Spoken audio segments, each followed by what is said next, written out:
He arrived in Dawson County, Nebraska, in mid-October 1885, when sensible men had already finished their harvests and sealed their doors against what was coming. Samuel Garrett was 52 years old, hands calloused from 3 decades working other men's land, and a claim certificate still smelling of fresh ink. 160 acres of empty prairie he had sworn to turn into home before winter arrived. The neighbors looked at him the way you look at a man walking voluntarily toward a cliff edge. They knew what he didn't yet know: that land forgives little, that the calendar does not negotiate, and that there are things even the hardest cannot overcome when time runs out. 4 weeks. That was all he had. 4 weeks between hope and freezing, between building sufficient shelter or becoming another forgotten name beneath the snow. And those weeks would teach Samuel Garrett something no man learns until he feels it in his own body: that arriving late is not merely inconvenient. It is a sentence that nature executes without mercy. Before we go any further, tell me something. Where are you watching this from? City and country. I read every comment. The train had deposited him in Lexington 3 days earlier, along with his trunk, a canvas bag of tools, and a mare named Rufus who had seen better years. The platform smelled of coal smoke and wet wood. Samuel stood there as the train pulled away east, watching the black plume dissolve into a sky so wide it made his chest feel tight. He had left Missouri in August, after the bank took the farm his father had died working. 32 years Samuel had lived on that land. 32 years, and in the end it took less than an afternoon for men in clean suits to write numbers on paper and erase everything. He could have stayed. Found work in town. Rented a room above the mill. Died quietly like so many men do, with nothing to pass on and no one to remember why. But Samuel had heard about the Homestead Act. 160 acres. Free. All you had to do was prove up, live on it, work it, survive it for 5 years. It sounded like a second chance. It sounded like dignity. But August had turned to September while he sold what little he owned. September became October while he rode the rails west, sleeping on station benches, eating hard bread, watching the land flatten and empty until there was nothing but grass and sky. By the time he reached Lexington, the cottonwoods along the Platte River had already turned yellow. The wind had shifted. The air tasted like iron. At the land office, a clerk with ink-stained fingers looked up from the registry and frowned. "You filing today?" "I am." The clerk glanced out the window, then back at Samuel. "You know we're near November, don't you?" "I know what month it is." "Do you know what that means out here?" Samuel said nothing. The clerk sighed, dipped his pen, and began writing. The filing fee was $14. Samuel counted it out in coins worn smooth. The clerk slid the certificate across the desk. Section 12, Township 9 North, Range 24 West, about 8 miles northeast of here. "You got a wagon?" "I got a horse." "You got lumber?" "Not yet." The clerk leaned back in his chair. "Then you better move fast, mister. Winter doesn't ask permission in Nebraska." Samuel folded the certificate and put it in his coat pocket. It felt heavier than paper should feel. He bought what he could afford at the general store: a sack of cornmeal, another of beans, salt pork wrapped in cloth, 20 pounds of nails, a box of matches, a tin coffee pot, and a small handsaw. The storekeeper, a broad man with a beard that covered most of his face, watched Samuel count his remaining money. "You homesteading?" "I am." "This time of year?" "Yes." The storekeeper shook his head slowly. "You got people out there? Family?" "No." "Then God help you." Samuel loaded everything onto Rufus and rode northeast into land that seemed to have no ending. The grass was tall and dry, the color of old bone. It whispered when the wind moved through it. The sky stretched in every direction, pale and enormous, and Samuel felt for the first time in his life like something small and temporary. He had worked hard ground before. He had known hunger. He had buried his wife 6 years ago and watched his sons scatter to cities he would never see. But this emptiness was different. It wasn't hostile, it was indifferent. And indifference, Samuel was beginning to understand, was worse. He found his land just before sunset. There were no markers, no signs, just coordinates on a map and a memory of what the clerk had described. A stretch of open prairie with a slight roll to the south and a dry creek bed cutting through the northwest corner. No trees except a single cottonwood, maybe half a mile distant. No structures. No proof anyone had ever stood here before. Samuel dismounted and walked the perimeter, his boots crunching through the stiff grass. The wind pushed against him, steady and cold. He stopped in the center of what he thought might be his claim and turned in a slow circle. Nothing. Just land and sky and the sound of his own breathing. He thought about his father, who had once told him that a man without land is a man without a future. He thought about the farm in Missouri, the barn his grandfather had built, the fields he had plowed every spring since he was 12. All of it gone. Sold to men who would never love it. But this was his. Nobody could take it. Not if he survived. Samuel set up camp near the dry creek bed, using the canvas tarp he'd brought to make a crude lean-to against the wind. He staked Rufus nearby and built a small fire with dried grass and a few sticks of scrub he found along the creek. The flames were weak and guttered in the wind, but they were enough to heat coffee and soften the salt pork. He ate slowly, watching the sky turn from gray to violet to black. The stars came out like scattered salt. There were more of them than he had ever seen. That first night he did not sleep. The cold crept through the canvas and settled into his bones. The wind did not stop. It moved across the prairie like something alive, pressing against the tarp, finding every gap, every weakness. Samuel lay on his side with his coat pulled tight and listened to the endless whisper of grass. He thought about the 4 weeks he had. 4 weeks to dig a foundation, cut sod, raise walls, build a roof, chop firewood, stockpile food, and prepare for a winter he had never experienced. 4 weeks to do what most men took 4 months to finish. He did not let himself think about what would happen if he failed. When the first gray light touched the horizon, Samuel stood, stiff and aching, and looked east toward where he thought his nearest neighbors might be. Smoke rose in a thin line maybe 3 miles away. He wondered if they had seen his fire. He wondered if they cared. The wind picked up again, colder now, and Samuel turned his back to it. There was no time to wonder. There was only work, and the clock had already started. By the 3rd morning, Samuel had learned that the prairie was not empty. It was full of wind, full of sky, full of silence so thick it pressed against your ears like water. He woke before dawn each day because sleeping felt like waste, and waste was something he could no longer afford. The canvas shelter he had built was temporary, a lie he told himself each night when the cold woke him shivering. He needed walls, real walls, walls that would not move when the wind hit them. He had decided on sod. There was no timber here except the cottonwood, and one tree would not build a cabin. Sod was what the land offered, and sod was what he would take. He had seen soddies before, low dark structures half buried in the earth, and he had pitied the people who lived in them. Now he would become one of those people. Pride, he was learning, was another thing the prairie did not forgive. The work began with breaking ground. Samuel used a spade he had bought in Lexington, a tool that felt sturdy in the store but seemed fragile now against earth that had never been turned. The grass roots went deep, woven together like iron mesh, and every slice of the blade required his full weight. He worked in long strips, cutting rectangles roughly 3 feet by 1 foot, then prying them up in thick slabs. The sod came away heavy and damp, smelling of dirt and decay. Each block weighed 30 pounds or more. By midday, his back burned. By evening, his hands had blistered and torn. He stacked the blocks near the creek bed where he had chosen to build. The location was not ideal, too exposed, too far from the cottonwood, but it was the only place with a chance of water if he dug deep enough. He laid out the foundation in his mind, 12 feet by 14, walls 3 feet thick, 1 small window facing south, a door on the east side to avoid the worst of the wind. It was not large, it was not comfortable, but it might be enough. The next day he began raising the walls, laying each sod block grass side down, overlapping the seams like brickwork.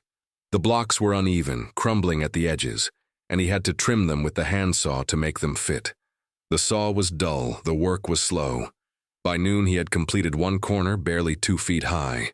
He stopped to rest and looked at what he had done. It seemed like nothing.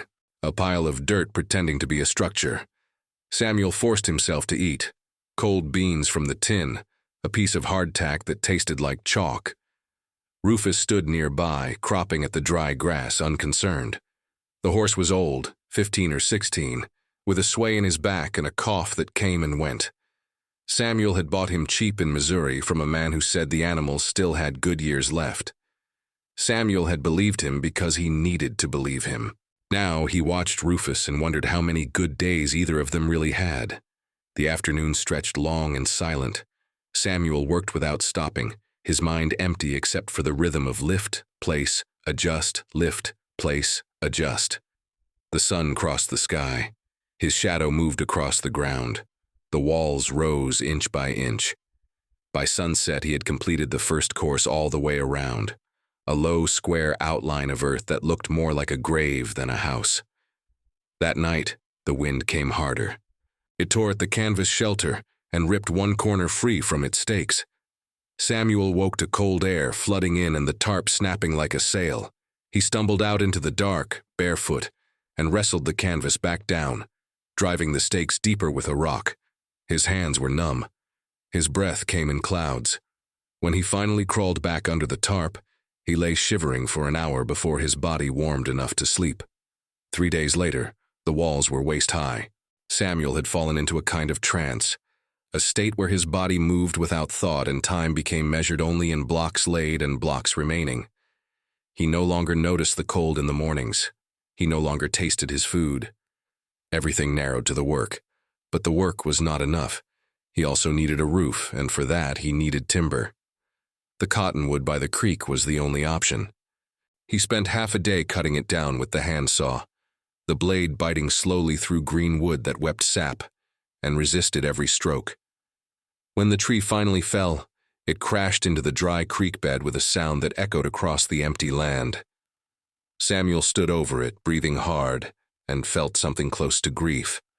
The cottonwood had probably stood here for 50 years. Now it was dead because he needed to survive. He trimmed the branches and cut the trunk into sections, dragging each one back to the cabin site with a rope looped over his shoulder. Rufus helped where he could, but the horse was struggling. His breath had grown labored and he limped slightly on his front left leg. Samuel checked the hoof and found nothing obvious, no stone, no crack, but something was wrong. He wrapped the leg with a strip of cloth soaked in creek water and hoped it was enough. By mid-October, the walls were shoulder high. Samuel had begun to see the shape of what he was building, and it looked smaller than he had imagined. The interior was dim and smelled of damp earth. The window opening he had left seemed too small to let in much light, but it would be solid. The sod was already knitting together, the roots binding the blocks into a single mass. When he pressed his hand against the wall, it did not move. He worked on the roof next, laying the cottonwood beams across the top of the walls and covering them with smaller branches, then a layer of prairie grass, then a final layer of sod blocks. It was crude. It would leak. But it was a roof. Then the first disaster came. Samuel was digging near the foundation, trying to start a shallow well, when the spade struck something hard. He thought it was a rock.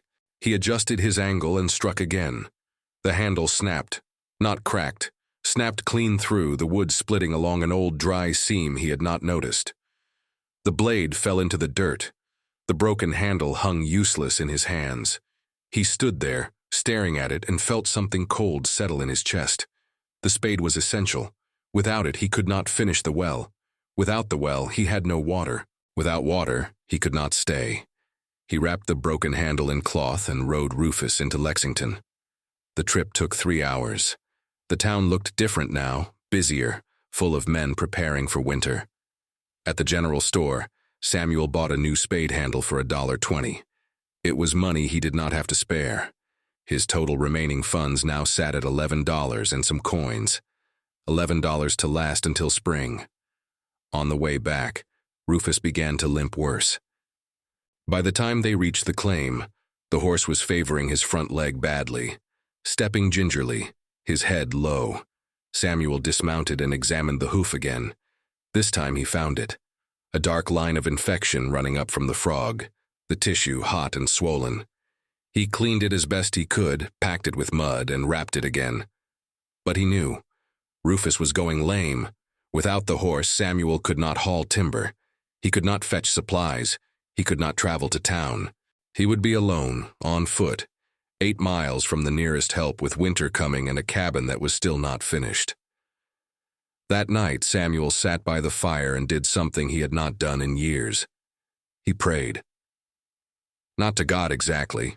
He'd lost that certainty when his wife died. But to something.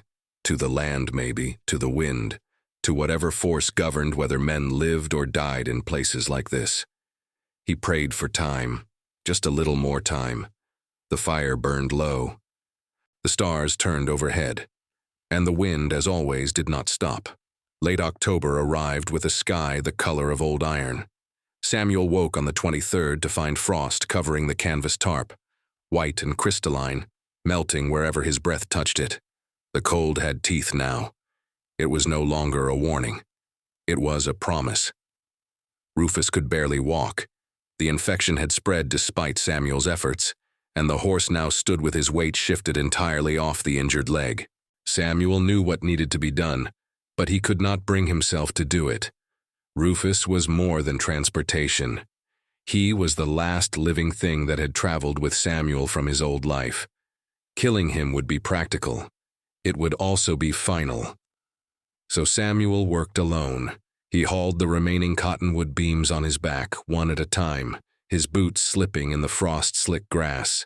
He finished sealing the roof, packing the gaps with mud and prairie sod until the cabin was as tight as he could make it. It was dark inside, even at midday. The single window let in a weak gray light that barely reached the back wall, but it was enclosed. The wind no longer came through. He built a small stove from stones he carried up from the creek bed, mortaring them together with clay mud. It was crude, vented through a hole in the roof that smoked badly, but it held fire. That was enough. He tested it with kindling and dry grass, and when the flames caught, he felt something he had not felt in weeks. Warmth. Real warmth.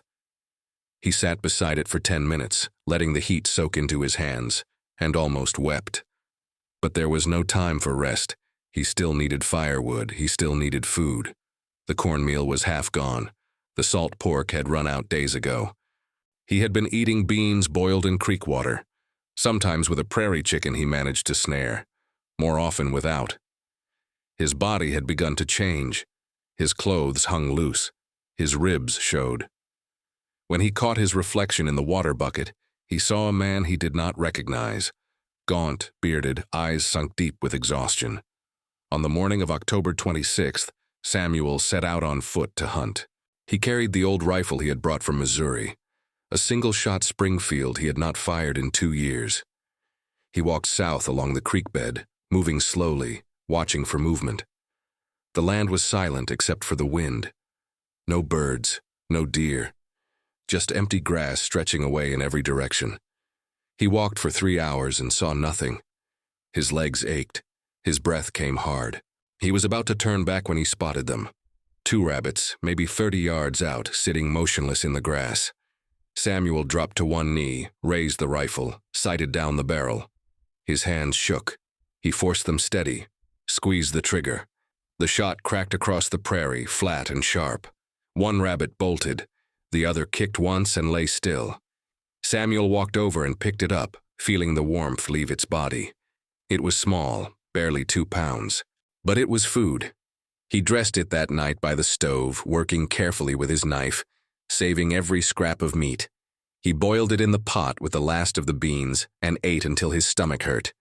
It was the first full meal he'd had in a week.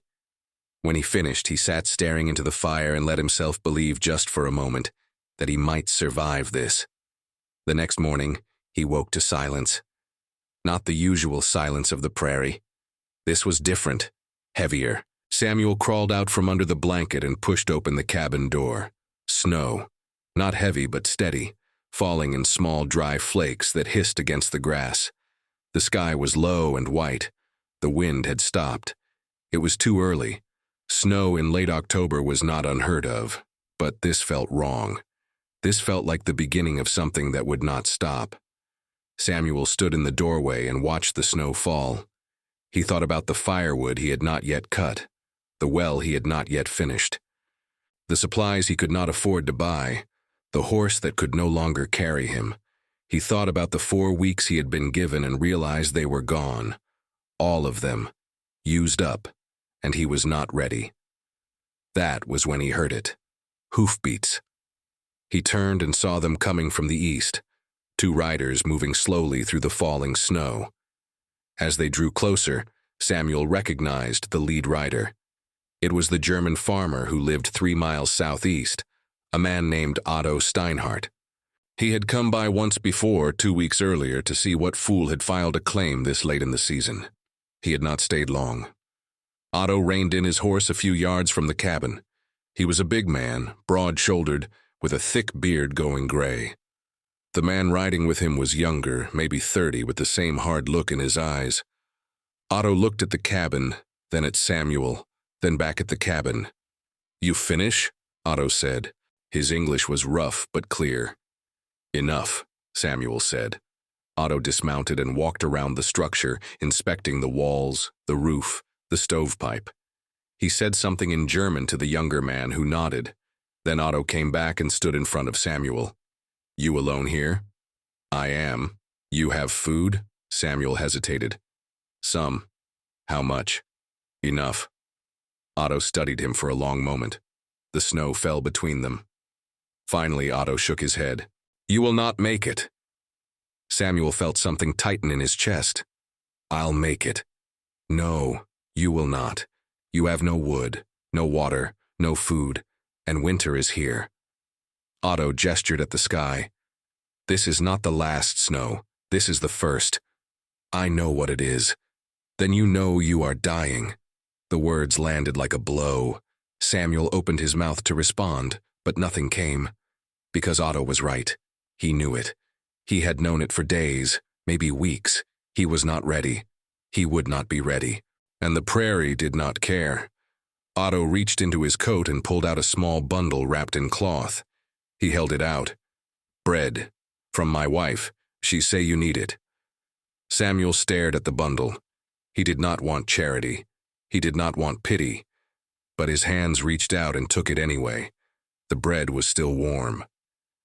"Thank you," Samuel said quietly. Otto nodded. He turned to mount his horse, then paused. "There is a church, 6 miles west, in Gothenburg. You go there, they will help you. Give you work, maybe a room. I'm not leaving. Then you are fool. Maybe." Otto looked at him one last time, and something in his expression softened. Not pity, something else. Respect, maybe. Or recognition. "You are strong," Otto said. "But strong is not enough, not here." He mounted his horse and rode off into the snow with the younger man behind him. Samuel stood watching until they disappeared into the white. Then he went back inside the cabin, closed the door, and sat down on the dirt floor with the bread in his lap. He did not cry. He did not pray. He just sat there in the dim gray light, listening to the snow hiss against the roof, and felt the full weight of what he had done. He had bet everything on this, his money, his strength, his life, and he was losing. Outside, the snow continued to fall. Rufus stood in the small shelter Samuel had built for him, his head low, his breath steaming in the cold. The horse's eyes were dull. He was dying too. Samuel broke off a piece of bread and ate it slowly. It tasted like ash in his mouth. He thought about the church in Gothenburg. He thought about walking away. He thought about his father, who had died working land that was never his, and his sons who had chosen cities over soil because they were smart enough to see the truth. And he thought about the claim certificate in his pocket. 160 acres. His name written in ink. The only thing in the world that belonged to him. He finished the bread, stood, walked to the door and looked out at the snow. "Not yet," he said aloud to no one. "Not yet." The wind picked up again, and the snow began to fall harder. The snow stopped by evening, but the cold remained. It settled into the cabin like a second occupant, invisible and patient. Samuel burned what little firewood he had and watched the flames shrink as the night deepened. When the fire died to embers, the cold moved closer. He wrapped himself in both blankets and lay on the dirt floor, his body curled tight, and waited for morning. Sleep came in fragments. He would drift off, then wake shivering, then drift again. In the spaces between, his mind wandered to places he did not want it to go. He thought about his wife, Mary, who had died of fever in the summer of '79. She had been 41. They had been married 23 years. He remembered her hands, always busy, kneading bread, mending clothes, pulling weeds from the garden. She had never stopped moving until the fever took her strength. Then she had lain in their bed for 6 days, burning, while Samuel sat beside her and felt helpless. On the 7th day, she died. He had buried her under the oak tree behind the house. 4 years later, the bank took the land, and Samuel had stood at her grave one last time before leaving. He had not said goodbye. He had just turned and walked away. Now, lying alone in a sod cabin in Nebraska, he wondered if she would recognize him, if she would understand why he had come here, or if she would see him for what he was, a man running from failure, calling it hope. Morning came gray and cold. Samuel forced himself up, his joints stiff, his body aching in places he had not known could ache. He pushed open the door and stepped outside. The snow had left a thin white skin over everything, already melting where the sun touched it. The air smelled clean and sharp. Rufus stood in his shelter, still favoring the bad leg. The horse looked at Samuel with eyes that seemed to ask a question Samuel could not answer. He needed firewood. That was the immediate problem. Everything else, food, water, winter preparation, depended on staying warm. Without warmth, nothing else mattered. Samuel walked to the dry creek bed and searched for anything that would burn. There were a few scrub bushes, their branches thin and brittle. He broke them off and carried them back in bundles. It took him all morning to gather enough for 2 days. Maybe 3 if he was careful. It was not enough. It would never be enough. By midday, his hands were bleeding again. The cuts from earlier had not healed, and the rough work tore them open. He wrapped them in strips of cloth and kept working. There was no choice. The calendar did not stop. The cold did not negotiate. That afternoon, he tried to finish the well. He had dug down 4 feet, but the ground was hard now, almost frozen, and progress came in inches. He worked with the new spade, driving it down, prying up rocks and clay, his breath coming in clouds. After 2 hours, he had gained maybe 6 inches. He stopped and leaned on the handle, looking down into the shallow hole. No water, just dry earth mocking him. He thought about Otto's words. "You will not make it." He thought about the church in Gothenburg. He thought about warm rooms and regular meals and work that did not break you. It would be easy to leave, easier than staying. No one would blame him. No one would even know. But Samuel did not move. He stood there in the cold, staring at the unfinished well, and felt something harden inside him. It was not hope exactly. It was something darker and more stubborn. It was refusal. Refusal to be beaten. Refusal to quit. Refusal to let the land win. He picked up the spade and kept digging. By evening, he had reached 5 feet. Still no water. His shoulders burned. His back felt like it might split. He climbed out of the hole and sat on the edge, breathing hard, watching the sun sink toward the horizon. The sky turned orange, then red, then purple. The cold came with the darkness, sharp and immediate. Samuel went inside and lit the fire. He ate the last of the rabbit and half a tin of beans. It was not enough to fill him, but it was what he had. He sat close to the flames and let the heat soak into his skin. The cabin was quiet. Outside, the wind moved through the grass with a sound like something breathing. He thought about his sons. Michael, the oldest, had gone to Chicago. Last Samuel heard, he was working in a factory, making parts for locomotives. Thomas, the middle boy, had gone west to California, chasing gold or land or whatever young men chase when they stop believing in their fathers. And James, the youngest, had stayed in Missouri for a while. But after Mary died, he had drifted too. Samuel did not know where James was now. He had written once, maybe twice, then nothing. They had not understood why Samuel wanted to homestead. Michael had called it foolish. Thomas had said nothing, which was worse. And James had looked at him with something close to pity and said, "You're too old for this, Pa." Maybe he was. Maybe they were all right. But what was the alternative? To live out his years in some rented room, with no land, no legacy, nothing to show for a life of work. That felt worse than dying. That felt like surrender. The fire burned low. Samuel added the last of the scrub wood and watched it catch. He would need more tomorrow, and the day after, and every day until spring. The thought was exhausting. He lay down on the floor and pulled the blankets over him. The cold pressed in from all sides. He closed his eyes and tried to sleep, but sleep would not come. His mind kept circling back to the same thought. He was alone. Truly alone. 8 miles from the nearest neighbor. No family, no friends, no one who would check on him or care if he lived or died. Loneliness was not new to Samuel. He had felt it after Mary died. He had felt it when his sons left. But this was different. This was a loneliness so complete it felt physical, like a weight pressing down on his chest. It was the loneliness of a man who had gambled everything on a piece of land that did not want him. Hours passed. The fire died. The cabin grew colder.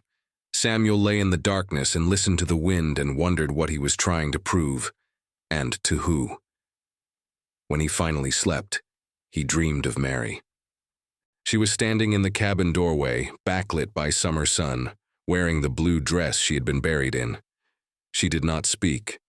She just looked at him with an expression he could not read. Sadness, maybe, or disappointment. He tried to call out to her, but his voice would not work. She turned and walked away, and he woke with a start, his heart pounding, the cabin still dark and cold around him. Outside, the wind had picked up again. It rattled the stovepipe and found every crack in the walls. Samuel lay there, staring at the ceiling, and felt something inside him begin to crack too. He thought about quitting, really thought about it.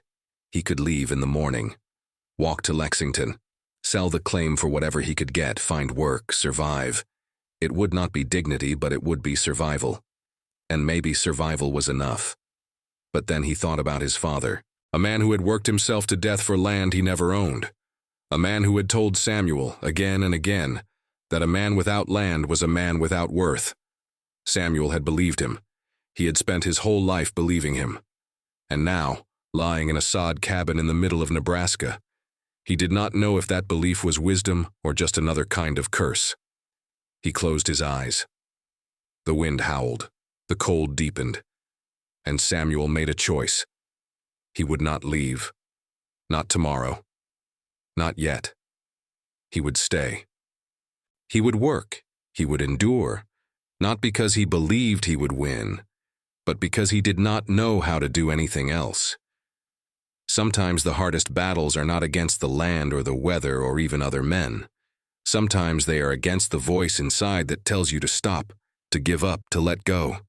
Samuel did not sleep again that night. He lay in the darkness and waited for dawn, and when it finally came, pale and cold, he stood up and walked outside and got back to work. November arrived without ceremony. Samuel woke on the 1st to find ice in the water bucket, a thin sheet that cracked when he pressed his finger through it. The sky was white. The wind was constant, and Rufus was dead. The horse had gone down sometime in the night, collapsing in the small shelter Samuel had built. When Samuel found him, he was already cold, his eyes open and glazed, his body stiff. Samuel stood over him for a long time, not moving, not thinking, just looking. Then he knelt and put his hand on the horse's neck and said, "I'm sorry." He buried Rufus as best he could. The ground was too hard to dig deep, so he covered the body with rocks from the creek bed, piling them until the horse was hidden. It took most of the morning. When he finished, Samuel stood over the grave and felt the full weight of what he had lost. Rufus had been more than a horse. He had been company, presence, a living thing that depended on him and made him feel less alone. Now that was gone too. Samuel went back to the cabin and sat on the floor and stared at the wall. He did not cry. He was too tired to cry. He just sat there, hollow, and let the hours pass. But the hours did not care about grief. The cold did not pause, and the work that remained did not shrink. By afternoon, Samuel forced himself up. He could not afford to stop. He needed firewood desperately now. The scrub he had gathered was almost gone. Without wood, the cabin would become a tomb. So he walked. He walked south along the creek bed, then west, then north, searching for anything that would burn. He found a few dead branches tangled in a wash. He found pieces of driftwood left from some long-ago flood. He carried it all back, trip after trip, his arms aching, his legs shaking with exhaustion. That night he burned half of what he had gathered and rationed the rest. The fire gave off enough heat to keep the cabin just above freezing. Samuel huddled close to it, wrapped in both blankets, and ate a handful of cornmeal mixed with water. It was thin and tasteless, but it filled the space in his stomach. The next day he went back to the well. He dug for hours, the spade biting into frozen clay, his breath steaming in the cold air. At 6 feet he hit moisture. At 7, the bottom turned muddy. At 8, water began to seep in, slow and dark. Samuel knelt at the edge and watched it pool. It was not much, maybe a few inches, but it was water. He dipped his hand in and tasted it. Cold, slightly bitter, but clean enough. He felt something close to relief. One problem solved. 100 more remained. Over the next week, Samuel fell into a rhythm born of necessity. He woke before dawn, gathered firewood, tended the fire, ate sparingly, worked on whatever needed fixing. The cabin door that hung crooked, the stove that smoked too much, the gaps in the walls where wind still crept through. At night he collapsed onto the floor and slept hard, dreamless, until the cold woke him and the cycle began again. He lost track of days. Time became measured in wood gathered, water drawn, meals stretched. His body changed. His hands grew calloused over the cuts, the skin hard and cracked. His face grew leaner, the bones more pronounced. His clothes hung loose. He had to cinch his belt 2 notches tighter. But something else changed too. His mind sharpened. The panic that had gripped him in late October faded, replaced by a cold clarity. He stopped thinking about what might happen and focused only on what was in front of him. The next load of wood, the next pot of water, the next small repair. He broke the overwhelming task of surviving winter into pieces small enough to hold. In mid-November, he walked to Lexington. It took him 4 hours on foot, the cold wind pushing against him the entire way. At the general store, he bought 20 pounds of cornmeal, 10 pounds of beans, and a small tin of lard. It cost him $7. He had $4 left. The storekeeper looked at him with something like concern. "You all right out there?" "I'm fine." "You don't look fine." Samuel said nothing. He took his supplies and left. On the way back, he saw a deer. It stood maybe 100 yards off, watching him. Samuel froze. He had the rifle, but it was unloaded. He reached slowly into his coat for a cartridge, but the deer bolted before he could chamber it. He watched it disappear over a low rise and felt a sharp pang of frustration. That deer could have fed him for 2 weeks. When he reached the cabin, it was nearly dark. He unloaded the supplies and sat by the fire, warming his hands. The flames crackled. The wind pushed against the walls. And for the first time in weeks, Samuel allowed himself to think beyond tomorrow. He had food now. Not much, but enough to last until January if he was careful. He had water. He had shelter. The cabin was crude, but it was solid. The roof did not leak. The walls kept out most of the wind. The stove, for all its faults, gave heat. He had survived the impossible race. By sheer force of will and brutal work, he had finished what needed finishing. It was not pretty. It was not comfortable. But it was done. Samuel looked around the dim interior of the cabin and felt something he had not felt in months. Not pride exactly, not satisfaction, but a quiet, hard-won certainty. He had been told he would fail. The neighbors had said it. His sons had said it. Maybe part of him had believed it too, but he was still here. The next morning, Samuel woke to the sound of wind, louder than before. He opened the door and saw the sky had turned dark, a deep bruising gray that pressed down on the land. The temperature had dropped, the grass was white with frost, and from the north, carried on the wind, came the smell of snow. Samuel stepped outside and looked toward the horizon. A wall of cloud was moving in, thick and low, blotting out the sky. He had seen storms before, but this was different. This was the thing the neighbors had warned him about, the first real winter storm, the kind that did not pass in a day, the kind that buried everything. He went back inside and checked his supplies. Cornmeal, beans, lard, a little salt, firewood stacked against the back wall, enough for maybe a week if he was careful. Water in the bucket. The rifle loaded and leaning in the corner. Samuel sat down and waited. By noon, the snow began. It started as small flakes, drifting lazily, almost beautiful. Then it thickened. The wind picked up, driving the snow horizontal, and the world outside the window turned white. Samuel watched it through the small glass pane, mesmerized. He had never seen snow like this. It did not fall. It attacked. He fed the fire, ate a small meal, checked the door to make sure it was sealed. Then he sat back down and listened. The wind howled. It shook the cabin. It found every weakness in the structure and tested it. Snow piled against the walls, drifting higher and higher. The light dimmed. The temperature inside dropped despite the fire. Samuel wrapped himself in blankets and sat close to the stove, feeding it carefully, making each stick of wood count. Hours passed. The storm did not weaken. If anything, it grew worse. The wind screamed. The cabin groaned. Samuel thought about the sod walls, whether they would hold, whether the roof would stay on, whether he would wake in the morning buried under snow and timber. But he did not panic. He had done everything he could. The rest was not in his hands. Night fell, though it was hard to tell. The world outside was just varying shades of white and gray. Samuel lay down on the floor, the fire burning low beside him, and closed his eyes. The wind roared, the cabin shook, and Samuel, exhausted beyond measure, slept. When he woke, it was silent. The silence was absolute. Samuel opened his eyes and lay still, listening. No wind, no sound at all, just a heavy, muffled quiet that felt almost unnatural. He sat up slowly, his body stiff and cold, and looked toward the window. It was dark, completely dark, not the darkness of night, but the darkness of something blocked. He stood and walked to the door. When he pushed, it would not move. He pushed harder. Nothing. The door was sealed shut. Snow. The storm had buried the cabin. Samuel felt his heart quicken, but he forced himself to stay calm. He went to the small window and brushed away the frost on the inside of the glass. Packed snow pressed against it from the outside, solid and white. He was entombed.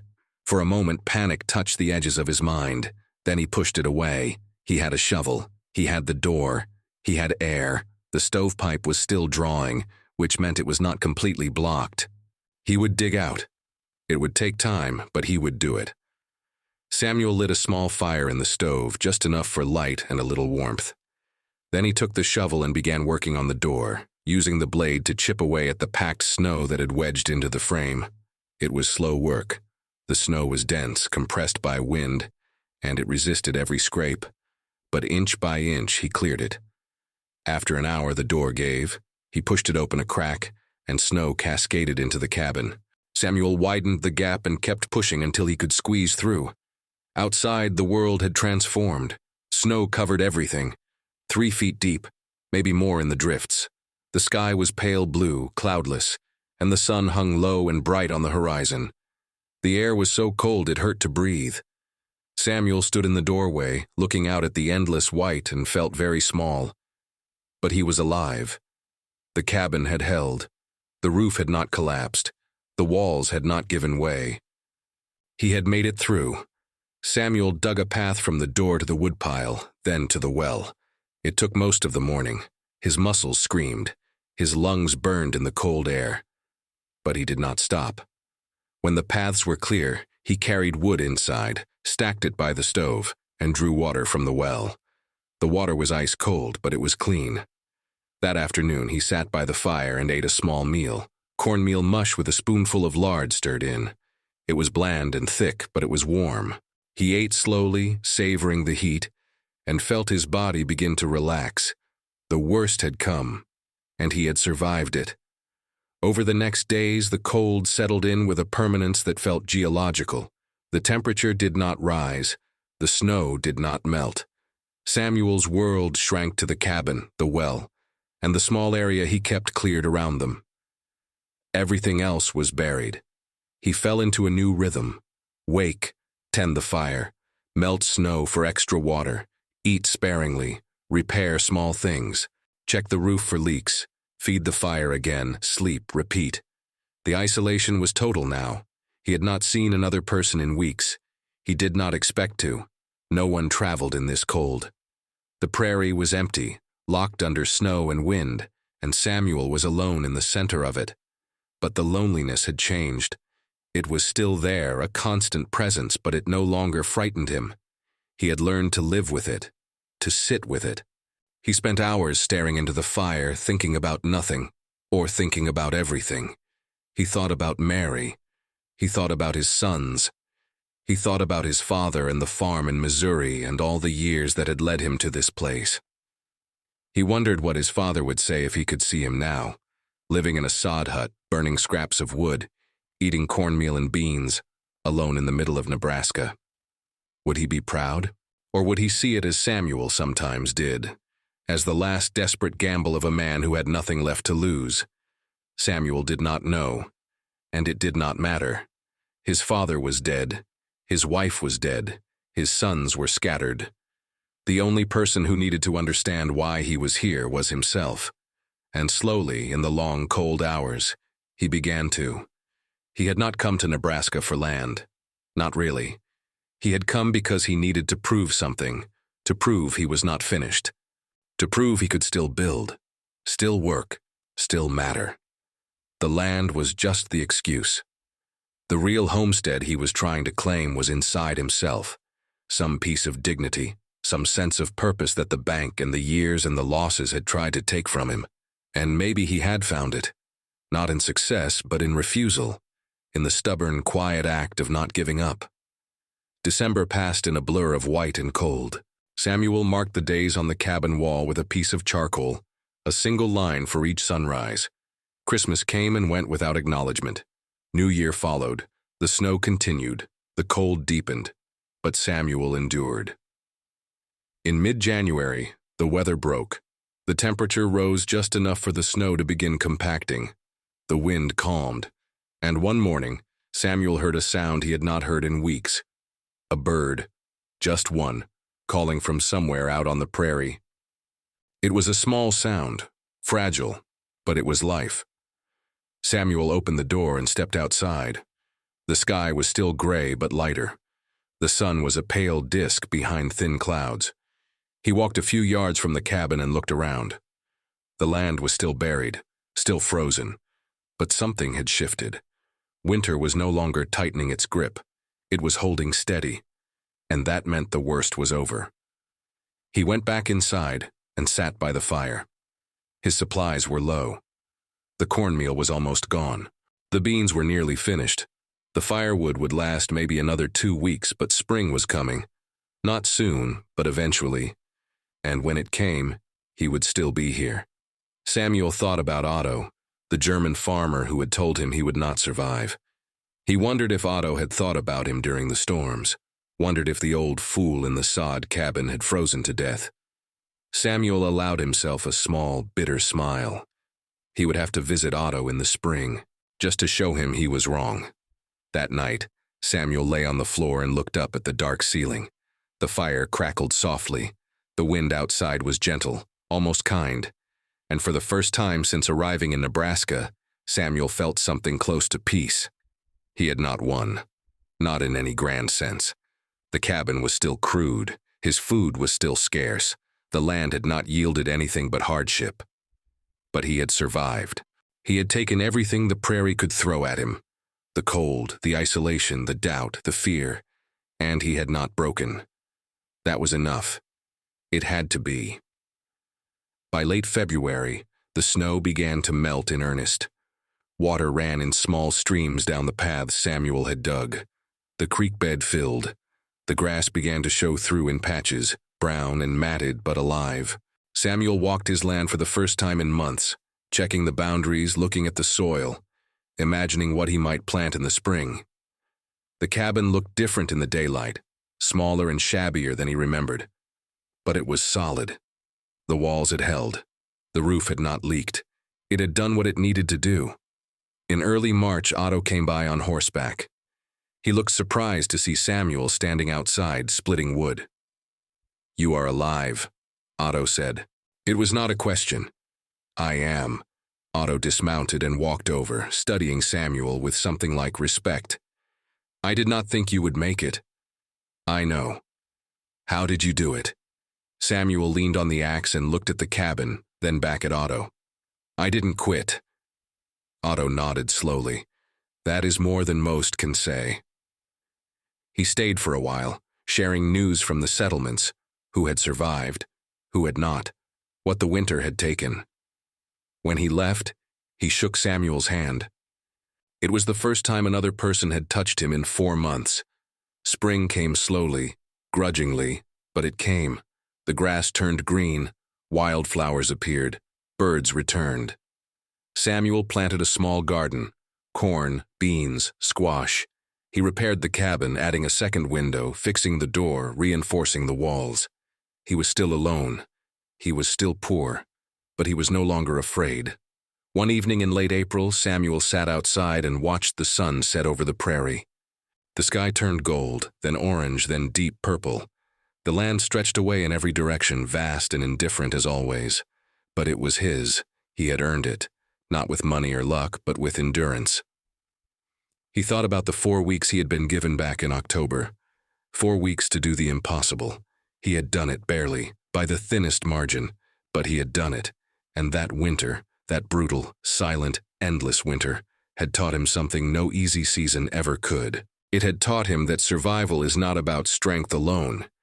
It is about will, about the choice made again and again to keep going when every reasonable voice says, "Stop." Sometimes the hardest victories are not the ones that look like triumph. They are the quiet ones, the ones where you simply refuse to be defeated, where you wake up one more time, feed the fire one more time, take one more breath in the cold. Samuel stood and walked back into the cabin. The fire was burning low. He added wood and watched the flames rise. Outside, the prairie settled into darkness, and Samuel Garrett, 52 years old, a man who had arrived too late and with too little, closed the door and sat down to another night in the home he had built with his own hands. He had survived. And that, in the end, was enough. Before I let you go, I want to ask you something. Have you ever chosen the hard path because it was the only one that felt like yours? Have you ever stayed when everything in you wanted to run? Share your story in the comments. I read everyone, and if this story found you at the right time, I think you already know why you're here.